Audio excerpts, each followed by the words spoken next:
Hi, it's Xavier. Welcome to my bonsai retreat. And hey, I'm back at home after a good few weeks of working with other people. And I did threaten that we were going to be looking at this. And in fact, I believe this may actually be what they call a Rocky Mountain Juniper. Bit of John Denver Rocky Mountain High. You think he'll play Rocky Mountain High? I could try singing it. And we're going to have a look at what we can actually do. We've got some harsh lines. It's very old. It's I picked up 3 of these in 2015 from someone who'd had them for best part of 10 or 15 years. But do you know what? It's no good like that. It's not going anywhere. So if you want to see where I'm going to take it, I suggest you keep on watching. Because at best, well, I think we're going to have a laugh, because I'm going to have to put some raffia on this. I'm definitely going to have to test my wiring skills, and that is going to be worth laughing at. But most of all, and most scary, I think I'm going to have to do a little bit of wee drawing. And anyone who's watched some of my previous videos knows drawing is not my strong point.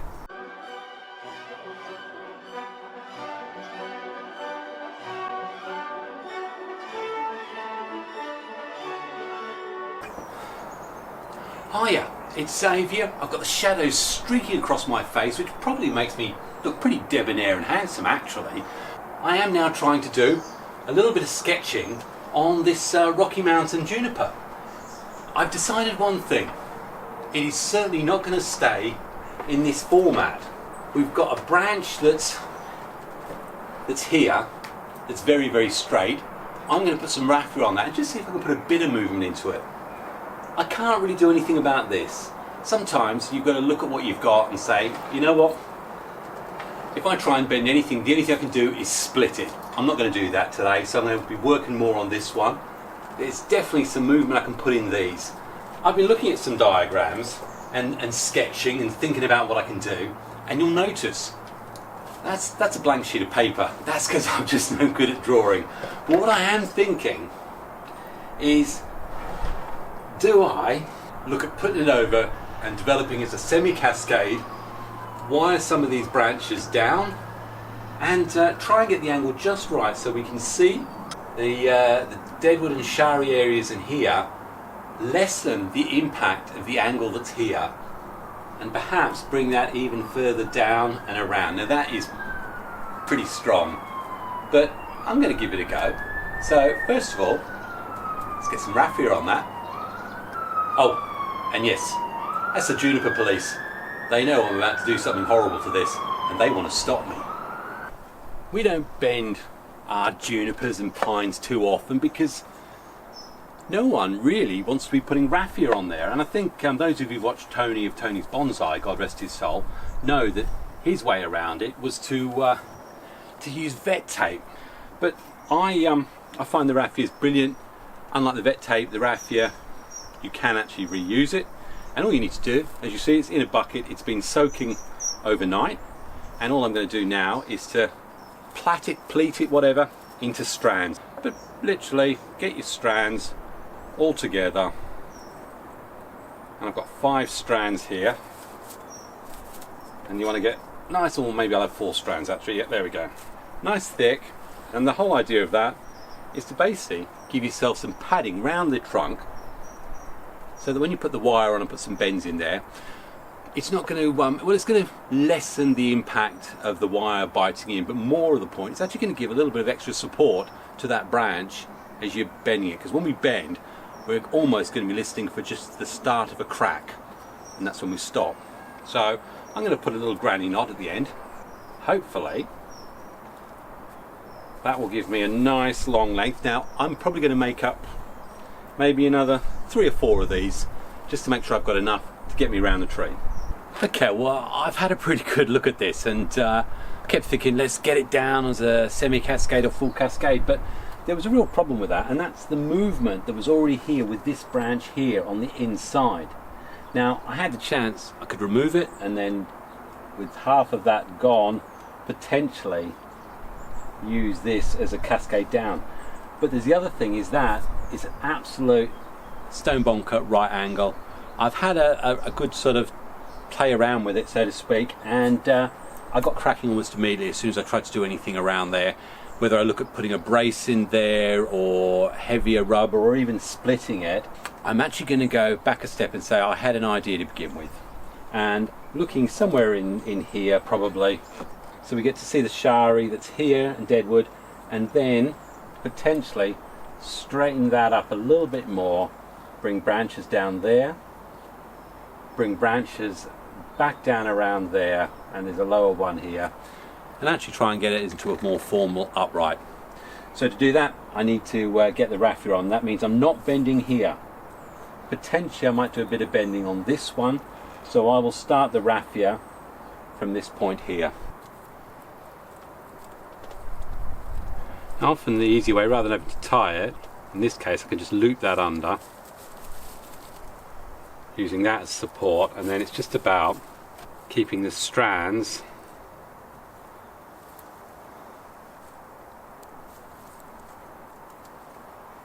tightly together. And the reason why we use it wet is mainly because I find the raffia is much easier to work with when it's wet. And the good thing here is this will give surprising support. I'll continue to wrap it around, keeping those strands nice and even and balanced. Really, that's the excitement done with. So shall we rejoin me when I've got all the way up the tree?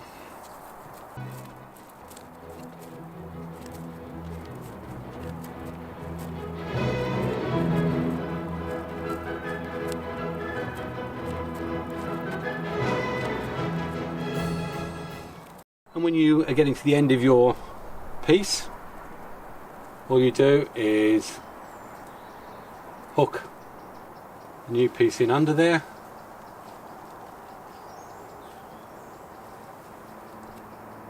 and then magically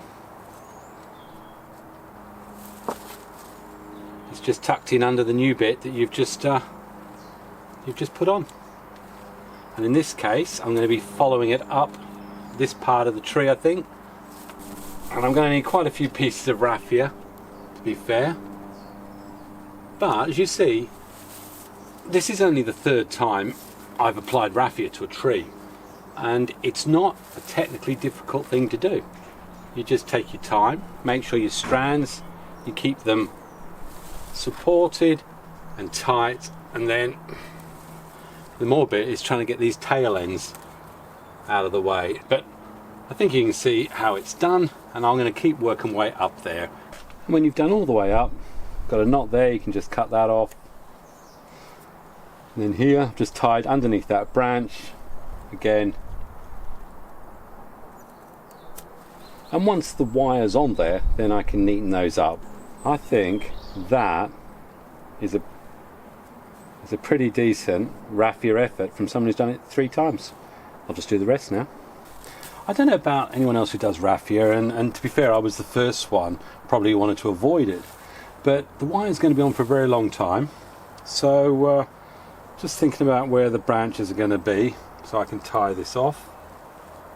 But you want it to look neat and professional, as I say. Cut. All done. I give it a 10 out of 10. Anybody can do this. You just need fingers and you need some raffia. But if you don't, then yeah, by all means go for the vet tame, or indeed I've wired these without any sort of raffia at all. Just put the wire straight on.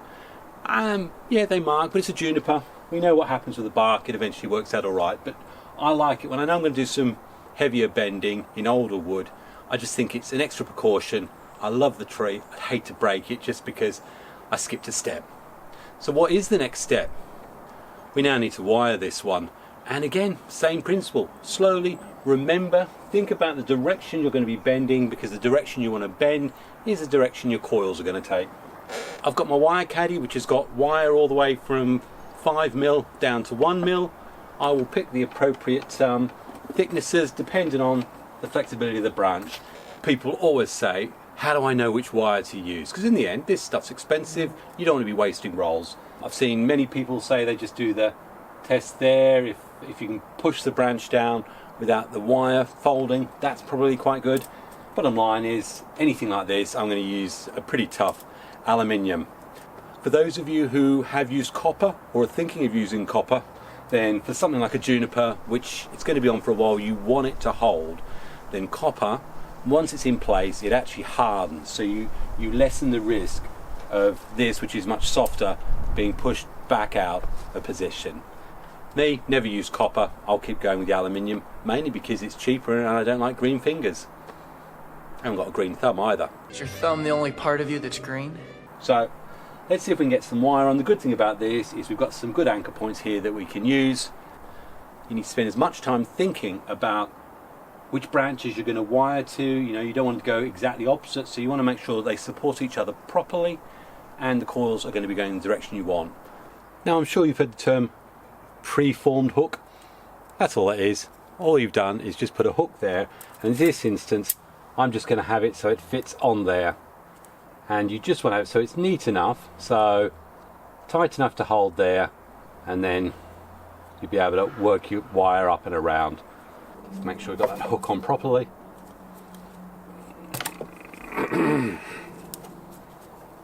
And you want nice, even, tight coils.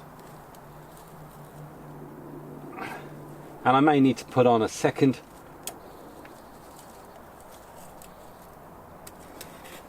wire with it, because the aluminium there, that's probably not going to be thick enough. I'll probably need a second one there. So I'm going to keep working all the way up.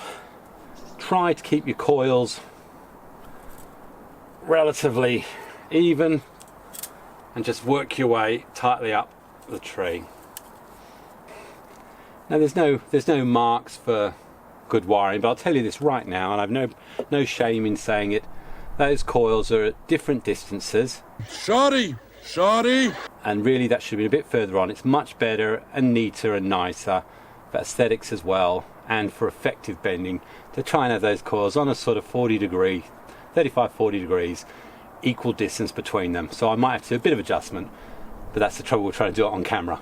And now I've got the second piece on, and make sure you get it on the right side of the wire spool so that you come out either at the top or at the bottom of the next branch you're going on to.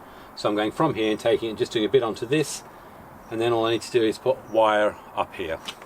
And here I've brought it around the back and over the top of this branch, because this branch is going to be bent downwards.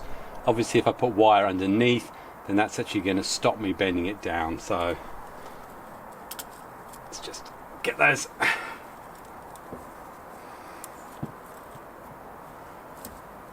coils on. Okay, so we've now got this and this. We've got a single coil on that. That should be enough to take that branch down, but I do need to still get wire up on this one. That'll be fine for here.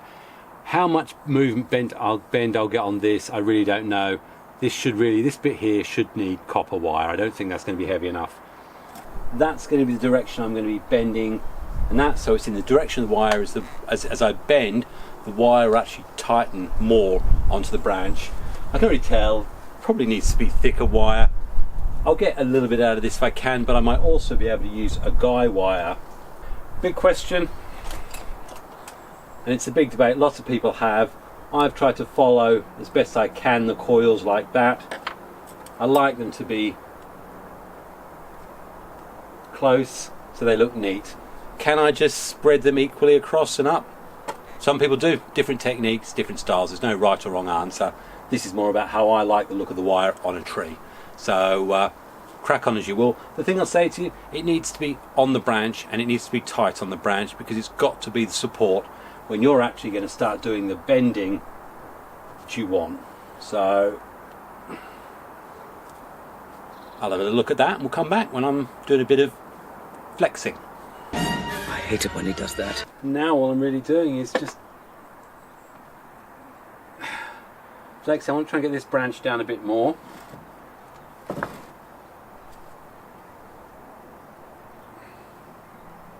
And when you flex, you can bounce it a bit, and you notice my ear is near the tree, and I'm just listening for any sign of a crack or anything like that. And when you twist, you bend, twist as you bend, twist as you bend in the direction of the coils, like you've got a motorbike. Broom, broom. It's getting silly, isn't it? Now, if you go the wrong way with the coils, you'll notice it because the coils will actually open up and you'll get a big gap. That's how you know you've gone the wrong way. And when they do that, they're not supporting anything. I mean, it's still a 90 there. I wanted to try and open it up a bit, if I can. But there's definitely, I've heard some cracking down there. So, you know what? I'm just going to have to accept that as it is. Got the branch there. See if I have a branch coming down here. This one potentially coming across. These things are going to have to grow, so I'm going to be letting these grow. It's just about getting these primary and secondary structure in place. So let me keep manipulating, and then I'll bring it back when we're finished, because we still need to repot this. I'm going to get a basic structure going, and then I've got to try and get that angle. That should be fun.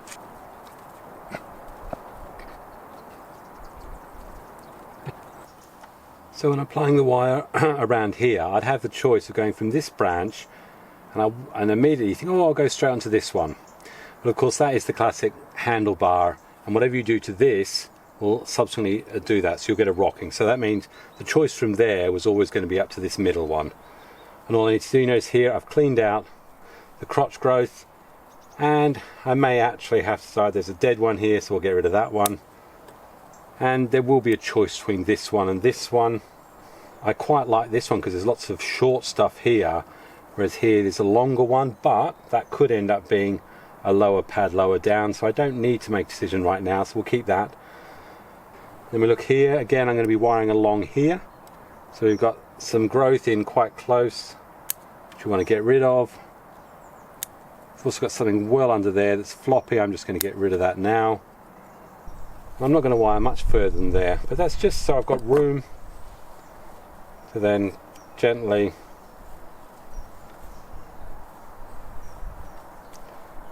put wire on. Probably the wire gauge is definitely thicker than that's what's required here, but again up here I needed that thicker gauge, so I can either carefully take it along and almost cage it so it's not really tight, but it'll be sufficient to allow me to position how I want. And they're two wired now, so I need to wire this branch. Some nice shoots there, so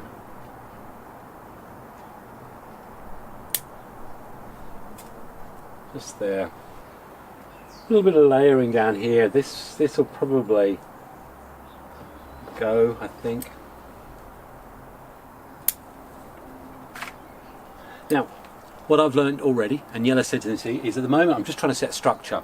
Some of these are floppies. I used to get too caught up in trying to get all these to be going downwards. I don't need to worry about that. I actually want this to start growing. So once I've got the basic structure that I like the look of, then I'm going to come back in next year possibly, and I mean, look, it's a nice pad there. It's a bit straight there, I know. Let's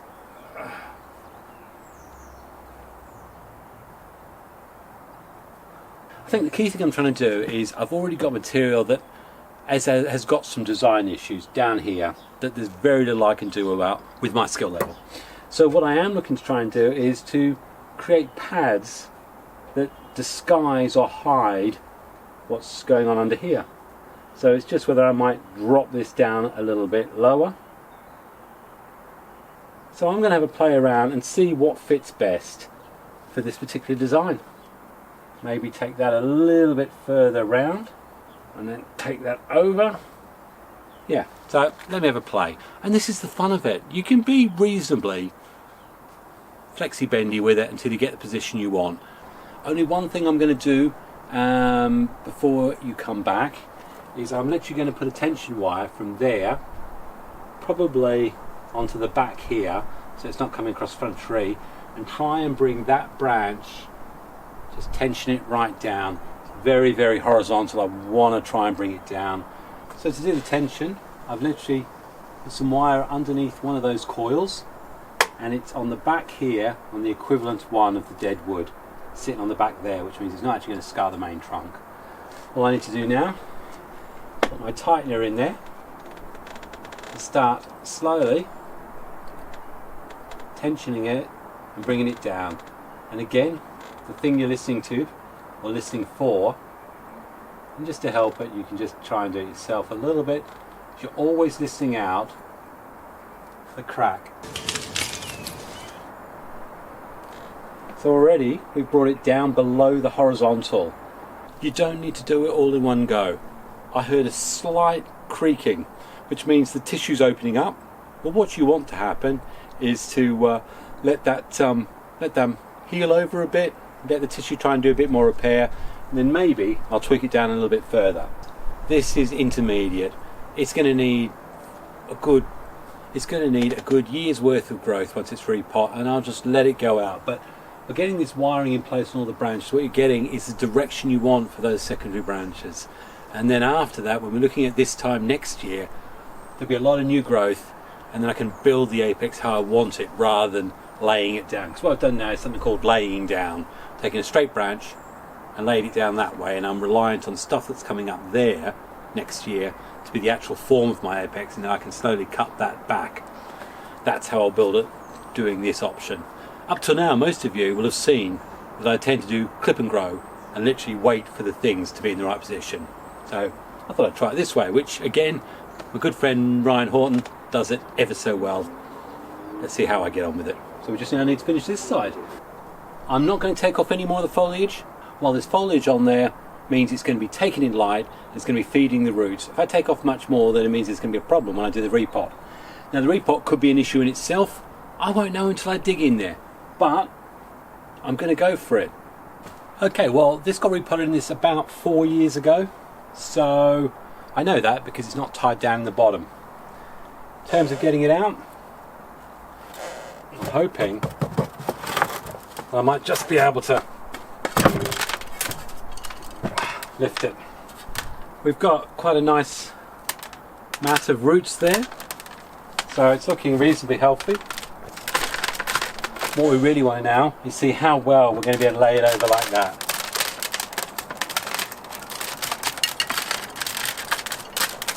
Look, we've got some lovely fine roots here. Very happy. Well, I'm going to go for this pot.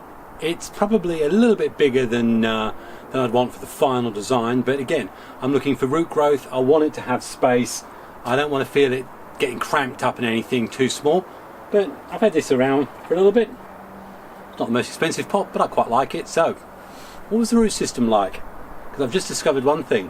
When I last did the roots on this 4 or 5 years ago, I actually did a pretty good job on them actually. We've got a nice flat mat of healthy looking juniper roots. I think that's pretty good. I literally just need to now position this in. Now it's one of those ones that's only got one hole in the bottom. Probably going to be the use for rock. I'm really quite excited about that, so I'm going to dig this all in.